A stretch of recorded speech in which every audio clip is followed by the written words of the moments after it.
الحمد لله رب العالمين والصلاة والسلام على رسوله الكريم أما بعد فأعوذ بالله من الشيطان الرجيم بسم الله الرحمن الرحيم ومن يطع الله والرسول فأولئك مع الذين أنعم الله عليهم من النبيين والصديقين والشهداء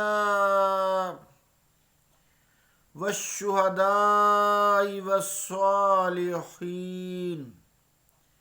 وحسن أولئك رفيقا صدق اللہ العظیم۔ واجب الاحترام سامعین، السلام علیکم ورحمۃ اللہ وبرکاتہ۔ عزیزان گرامی قدر، جو آیت کریمہ تلاوت کی ہے اس کا ترجمہ یوں ہے: اور جو اطاعت کرتے ہیں اللہ کی اور اس کے رسول کی تو وہ ان لوگوں کے ساتھ ہوں گے جن پر اللہ تعالی نے انعام کیا ہے، یعنی انبیاء، صدیقین، شہداء اور صالحین، اور کیا ہی اچھے ہیں یہ ساتھی۔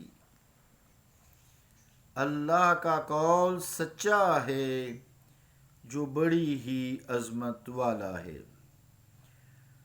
عزیزان گرامی قدر، اس آیت کریمہ میں جو شہداء کا لفظ ہے، جن لوگوں نے انعام حاصل کیا یا جن کی معیت میں اللہ تعالیٰ نے حکم دیا کہ ان لوگوں کی معیت میں جو اللہ اور اس کے رسول کی اطاعت کرتے ہیں ان لوگوں کے ساتھ ہوں گے، یہ ساتھ ہوں گے۔ 4 گروہ بتائے، ایک انبیاء کا، پھر صدیقین کا، پھر شہداء کا، پھر صالحین کا۔ تو ترتیب کے لحاظ سے جو شہداء ہے اس آیت میں تیسرے نمبر پر ہے ان کا درجہ۔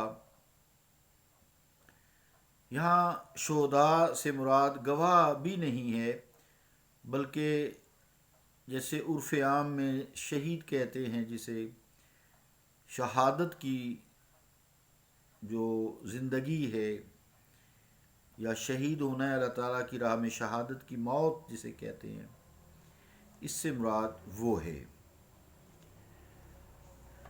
پھر ہر ایک کا رتبہ اپنا الگ الگ ہوتا ہے، جیسے صفت نبوت میں یا صفت رسالت میں صفت کے اعتبار سے سب برابر ہیں،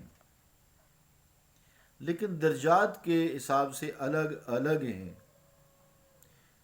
اسی طرح صدیقین ہیں، اسی طرح شہداء ہیں، ان کے درجات جو ہیں الگ الگ ہیں۔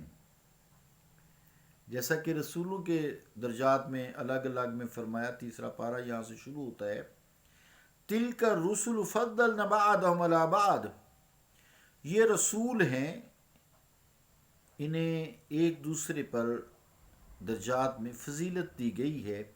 مِنْهُمْ مَنْ كَلَّمَ اللَّهُ وَرَفَعَ بَعْضَهُمْ درجات، ان میں سے کچھ نے اللہ تعالیٰ کے ساتھ ڈائریکٹ کلام کیا اور کچھ کے درجات کو عرفہ بنایا گیا، مصطفیٰ کریم۔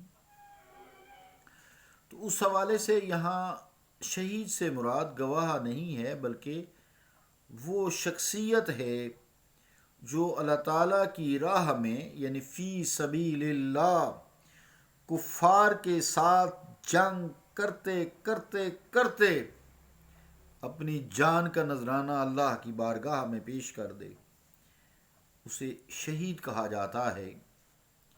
تو اس آیت کی روح سے مقام اولیت انبیاء کو ہے، پھر صدیقین کو ہے، پھر شہداء کو ہے، پھر صالحین کو ہے۔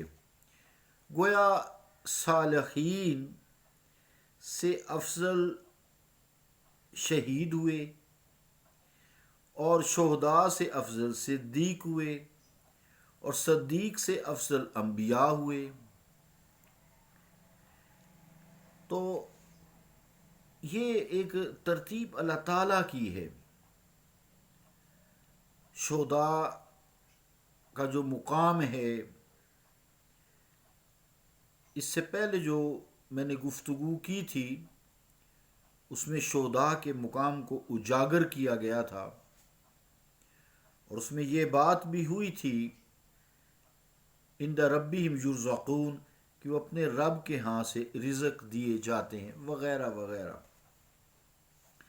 اب اگر کوئی شخص محمد مصطفیٰ صلی اللہ تعالی علیہ وآلہ وسلم پر ایمان لائے بغیر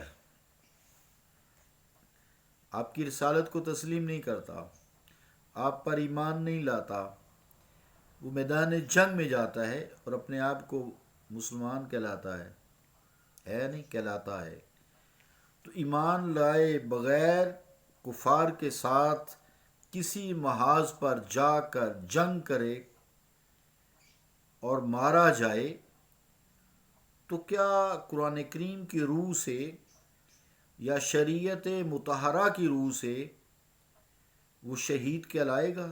نہیں کہلائے گا، وہ شہید نہیں ہوگا، ہرگز نہیں ہو سکتا. عزیزان گرامی قدر، تو یہ بات پھر پکی ہوئی کہ مرتبہ شہادت پر وہی شخص فائز ہوگا جو آخری پیغمبر محمد مصطفیٰ صلی اللہ تعالی علیہ وآلہ وسلم کی نبوت اور پھر ختم نبوت کو سب سے پہلے تسلیم کرے اور رسالت مآب صلی اللہ تعالی علیہ وآلہ وسلم کی اتباع اور غلامی کا توق اپنی گردن میں ڈال لے. وہ ڈورا پہن لے نا، پھر محاذ پہ جائے، پھر کسی محاذ پر جنگ کرتا ہے،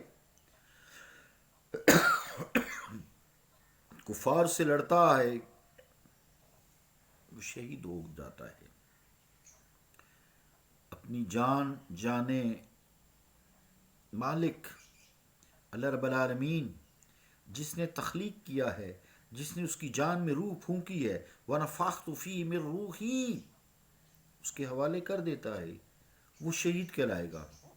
کیوں؟ قرآن کریم نے کہا ہے نا. تو قرآن کریم نے اگر کہا ہے تو سچ کہا ہے. جو اس پہ ایمان نہیں رکھتا وہ دائرہ اسلام سے خارج ہے.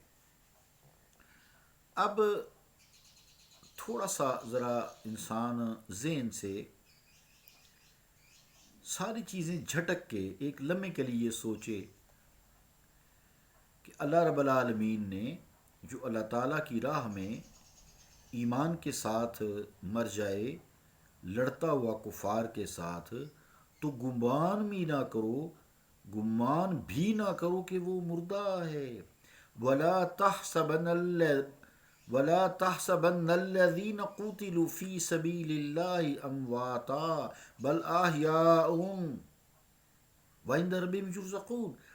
خیال بھی نہ کرو کہ جو اللہ کی راہ میں مارے گئے وہ مردہ ہیں، بل احیاء، وہ زندہ ہیں، بلکہ عند ربہم یرزقون، اپنے رب کے ہاں سے رزق دیے جاتے ہیں. تو منع کر دیا کہ تمہارے وہم میں، تمہارے گمان میں، تمہارے خیال میں کہیں کوئی ایسا وسوسہ نہ آ جائے کہ تم مردہ کہنے لگو. وہ تو رزق دیے جاتے ہیں، وہ زندہ ہیں. تو اندازہ کیجئے اس آیت کی روح سے ان کا تیسرا درجہ ہے جس ذات جلیلہ یعنی مصطفیٰ کریم صلی اللہ علیہ وآلہ وسلم پر ایمان لانے کے نتیجے میں وہ مسلمان ہوا اور اس مسلمان کو حیات جاوید مل گئی. کیا اس ذات باری تعالیٰ کے کلام کی روح سے، جس کو اللہ تعالیٰ نے کہا کہ اس کو مردہ بھی نہ کہو بلکہ زندہ ہے، گمان بھی نہ کرو، وہ اللہ کی یہاں سے رزق دیے جاتے ہیں، تو جس ذات گرامی پر ایمان لانے کی وجہ سے اسے مرتبہ ملا ہے، تو کیا اس ذات نبی مکرم صلی اللہ تعالی علیہ وآلہ وسلم کو معاذ اللہ ثم معاذ اللہ نعوذ باللہ من ذالک، کیا کوئی شخص جو ایمان والا ہے آپ صلی اللہ علیہ وآلہ وسلم کو مردہ کہہ سکتا ہے؟ نہیں کہہ سکتا، کیونکہ آیت کی روح سے تو انبیاء کا درجہ ہی پہلے ہے، پھر انبیاء میں سے آپ صلی اللہ علیہ وآلہ وسلم کا درجہ اول ہے۔ ہاں، آپ درجات کے حوالے سے بات کر رہا ہوں، صفت نبوت یا صفت رسالت تو سب رسولوں اور نبیوں کی ایک ہی ہے نا۔ یقیناً نبی مکرم صلی اللہ تعالیٰ علیہ وآلہ وسلم کو مردہ نہیں کہہ سکتے۔ اب چونکہ وقت پورا ہوا، اسی بات کو ہم آگے بڑھائیں گے کل انشاءاللہ تعالی۔ صلی اللہ تعالیٰ علی رسول خیر خلقہ محمد وعلی آلہ واصحابہ اجمعین برحمتک یا ارحم الراحمین۔